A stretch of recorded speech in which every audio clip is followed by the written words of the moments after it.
Rajanagaram MLA Battula బలరామకృష్ణకు నియోజకవర్గ ప్రజలు, TDP, Janasena, BJP నాయకులు, కార్యకర్తలు, బీఆర్కే అభిమానులు అఖండ స్వాగతం పలికారు.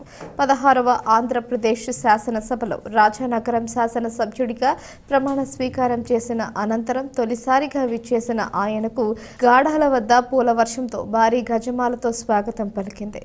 భారీగా తరలివచ్చిన బైకులు, కార్ల ర్యాలీ బత్తుల బలరామకృష్ణ స్వాగత కార్యక్రమంలో ప్రత్యేక ఆకర్షణ నిలిచింది. నియోజకవర్గంలో ప్రవేశించిన తర్వాత ముందుగా కోరిన కోర్కెలు తీర్చే కోరుకొండ శ్రీ లక్ష్మీ నరసింహస్వామి సన్నిధికి చేరుకుని ఎమ్మెల్యే బత్తుల బలరామకృష్ణ స్వామి వారిని దర్శించుకున్నారు. ప్రత్యేక పూజలు చేశారు. ఆలయ అర్చకులు, వేద పండితులు సాంప్రదాయబద్ధంగా ఎమ్మెల్యే బలరామకృష్ణకు స్వాగతం పలికారు. అక్కడి నుంచి ర్యాలీ ముందుకు సాగింది. అడుగడుగున జనాలు బత్తుల బలరామకృష్ణకు నీరాజనాలు పలికారు. జయ జయ ధ్వానాలు చేశారు. బత్తుల మాట్లాడుతూ ప్రజల సమస్యల పరిష్కారానికి కృషి చేస్తూ రాజానగరం నియోజకవర్గాన్ని అన్ని విధాలుగా అభివృద్ధి చేసేందుకు కృషి చేస్తామన్నారు. 5 సంవత్సరాల నిరీక్షణకి 11 సంవత్సరాల జన సైనికుల యొక్క కష్టానికి ఫలితంగా రాజానగరం నియోజకవర్గ ప్రజలు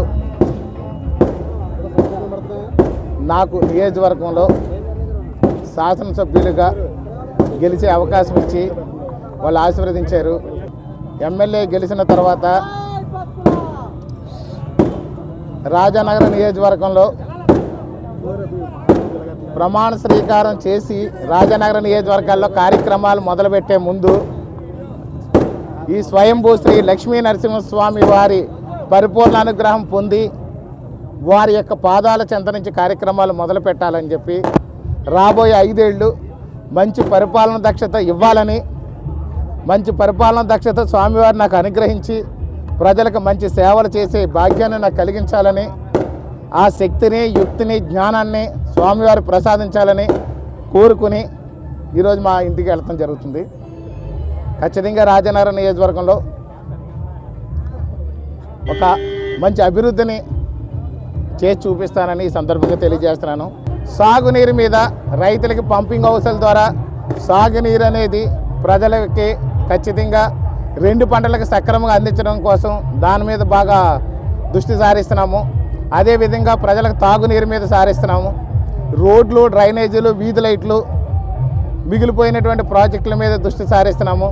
అదేవిధంగా రంగనాథ స్వామి వారి టెంపుల్కి కూడా పూర్తి స్థాయిలో కన్స్ట్రక్షన్ చేయడానికి సహకరిస్తాము. పార్టీలు, కుల మతాలు అనే భేదం లేకుండా అందరికీ సమన్యాయంతో ముందుకు వెళ్ళి రాజానగరం నియోజకవర్గంలో ఉన్న ప్రతి వ్యక్తి నా కుటుంబ సభ్యుడిగా భావించి నేను చేయగలిగినంత సేవ చేస్తానని చెప్పి తెలియజేస్తాను.